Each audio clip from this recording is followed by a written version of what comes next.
आगे जनतंत्र टीवी की टीम ने ग्राउंड पर उतरकर महंगाई का जायजा लिया, जनता से बातचीत की। पंजाब हरियाणा की राजधानी चंडीगढ़ में बढ़ती हुई महंगाई पर लोगों का क्या कहना है, लोग किस हद तक परेशान हो रहे हैं और वो क्या चाहते हैं सरकार से, जरा सुनिए।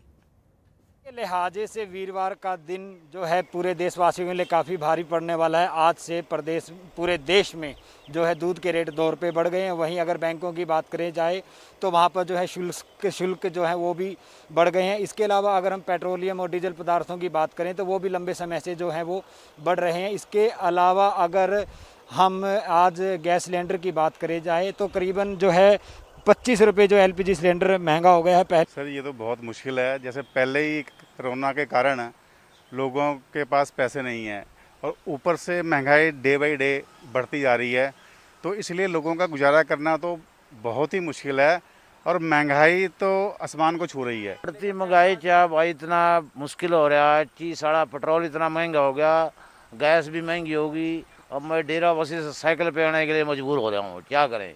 अब बस भी थोड़ी किराया भी नहीं ज़्यादा हो जा। अब भाई ये महंगाई तो कम होनी चाहिए। सारा सब कुछ ही बद रहा है, रोटी खानी मुश्किल हुई भी है। इन्ना कम नहीं जिन्नी कमाओ, इनकम इन्होंने बढ़ाई जा रहे। किसी की दवाई नहीं मुकती, किसी का कुछ नहीं मुकता, सारी ज़िंदगी से परेशान हो रहे हैं। अगर इसी तरीके से जो है महंगाई, पेट्रोलियम, डीजल और एलपीजी के सिलेंडर बढ़ते रहे तो लोगों का जीना मुश्किल हो सकता है। रोज़गार के लहजे से जो अर्थव्यवस्था जो सिमटी हुई दिखाई दे रही है उसमें और भी दिक्कतें का सामना करना पड़ सकता है। बहरहाल देखने वाली बात यह होगी कि बढ़ती हुई महंगाई को लेकर केंद्र सरकार लोगों को किस तरीके की राहत देती है। चंडीगढ़ से जनतंत्र टीवी के लिए कैमरामैन अमित के साथ ओपी शर्मा। खबर कुरुक्षेत्र से है, जहां के 5 साल के हितेन देश विदेश के भूगोल के साथ साथ शिव तांडव स्तोत्र के साथ साथ संस्कृत के कई मंत्र मुंह ज़बानी सुना सकता है।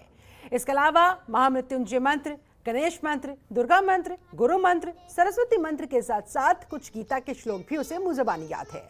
सौरमंडल की जानकारी उसे आती है।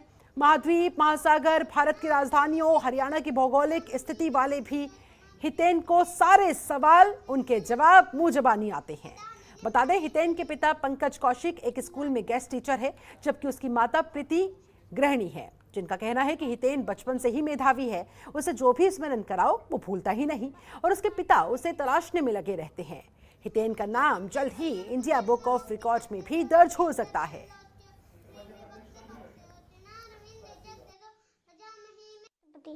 Vladimir Putin. अच्छा, अब ये बताओ, भारत के पड़ोसी देश बता दो। भारत के पड़ोसी देश, भारत के पड़ोसी देश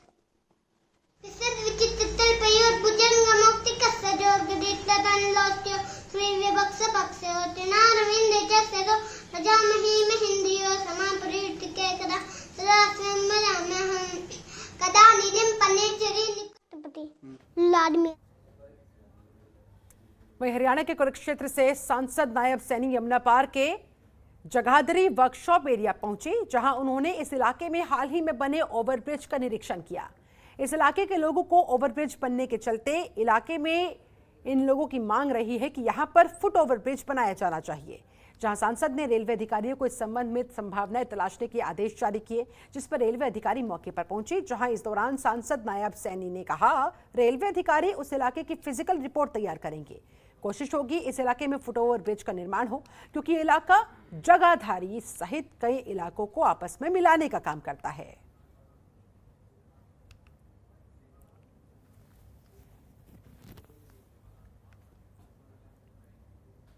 पंचकुला में डॉक्टर्स दिवस के मौके पर हरियाणा विधानसभा अध्यक्ष ज्ञानचंद गुप्ता ने सेक्टर 15 के आईएमए हाउस में रक्तदान शिविर का उद्घाटन किया, जहां BJP medical cell, Indian medical association Panchkula और विश्वास फाउंडेशन के संयुक्त तत्वाधान में रक्तदान शिविर का आयोजन किया गया।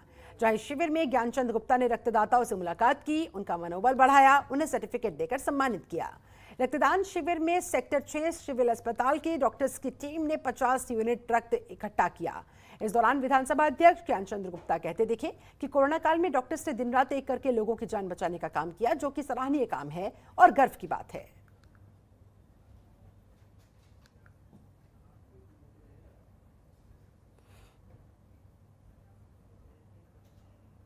कुरुक्षेत्र के बालाजी आरोग्यम अस्पताल में डॉक्टर्स डे मनाया गया, जहां इस मौके पर अस्पताल के मेडिकल पैरामेडिकल स्टाफ ने केक काटकर खुशी का इजहार किया। अस्पताल के प्रबंध निदेशक डॉक्टर अनुराग कौशल के मुताबिक इस बार का डॉक्टर्स डे सबसे अहम है।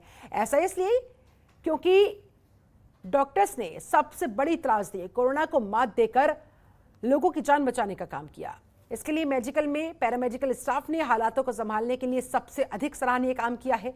आज का दिन यानी कि डॉक्टर्स डे का दिन डॉक्टर्स का हौसला बढ़ाने की बेहद ज़रूरत है और हमें इस दिन को याद रखना चाहिए, क्योंकि डॉक्टर का पेशा एक पवित्र पेशा होता है। हमें इसकी गरिमा भी बरकरार रखनी चाहिए।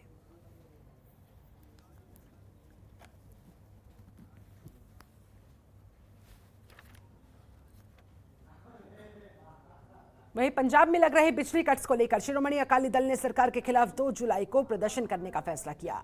जहां इस प्रदर्शन के दौरान शिरोमणि अकाली दल का कहना है कि इस गर्मी में लोगों को बिजली कटने की वजह से काफी परेशानियों का सामना करना पड़ रहा है। इतना ही नहीं, किसानों की फसलों को भी समय से पानी नहीं मिल पा रहा, जिस वजह से उनकी फसलें सूख रही है। लेकिन सरकार है कि इस तरफ ध्यान ही नहीं दे रही। इसी बात को लेकर अकाली दल प्रदर्शन करेगा, सरकार को जगाने का काम करेगा।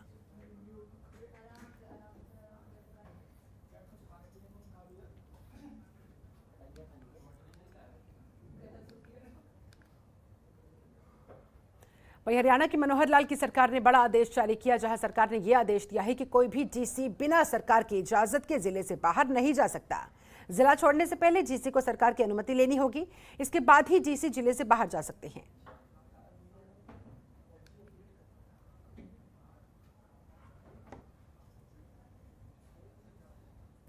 उधर कैथल में कलायत गुहला के बाढ़ संभावित क्षेत्रों में किए गए कार्यों को उपायुक्त प्रदीप दहिया ने निरीक्षण किया, सभी कामों की जानकारी ली। वहीं इस दौरान उन्होंने कहा कि बाढ़ को लेकर किए गए कार्यों में कोई कमी नहीं होनी चाहिए, ड्रेनों की सफाई निरंतर होती रहे, इस बात पर ध्यान देना होगा। साथ ही लापरवाही होने पर उचित कार्रवाई करने की भी बात कही।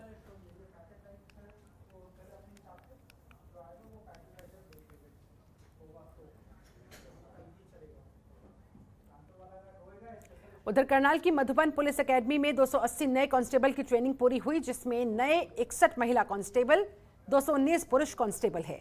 जहां पासिंग आउट परेड के कार्यक्रम में मुख्य अतिथि के तौर पर डीजीपी मनोज यादव पहुंचे, जिन्होंने नए पुलिसकर्मियों को कानून का पालन करने की प्रेरणा दी। वहीं डीजीपी ने यह भी कहा कि कोविड के दौरान हरियाणा पुलिस ने बेहतरीन काम किया है। डर से परे हटकर कंटेनमेंट जोन में रहकर सड़कों पर पुलिसकर्मी 24 घंटे तैनात रहे। बहुत से पुलिसकर्मी इस दौरान बीमार भी पड़े, कईयों ने अपनी जान भी गंवाई, लेकिन किसी ने भी हिम्मत नहीं हारी और जनता के लिए काम सेवा भाव के साथ करते रहे।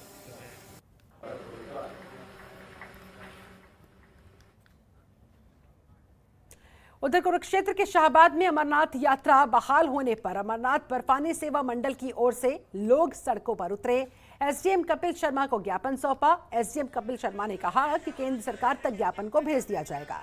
आपको बता दें कि इस ज्ञापन में लोगों ने मांग की है कि जिन लोगों को कोविड-19 की डोज लग चुकी है, जिनका पंजीकरण हुआ है, वो यात्रा करने में सक्षम है।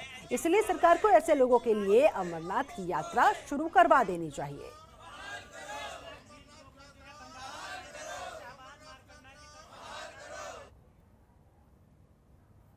कुरुक्षेत्र के जिमखाना क्लब में उत्तर हरियाणा बिजली वितरण निगम ने 22वां स्थापना दिवस मनाया, जहां इस कार्यक्रम में अधीक्षक अभियंता केएस भोरिया ने कहा, सरकार की दूरदर्शिता और अधिकारियों कर्मचारियों की कड़ी मेहनत से बिजली विभाग ने 234 करोड़ का मुनाफा कमाया।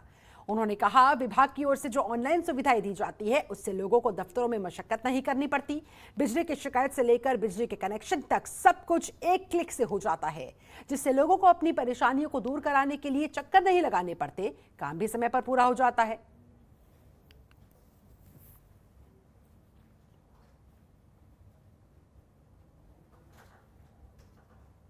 चलिए, इसी के साथ इस बुलेटिन में फिलहाल बस इतना ही। आप बने रहे जनतंत्र टीवी के साथ। खबरों के निष्पक्ष विश्लेषण के लिए सब्सक्राइब करें Jantantra TV and press the bell icon. Never miss any update.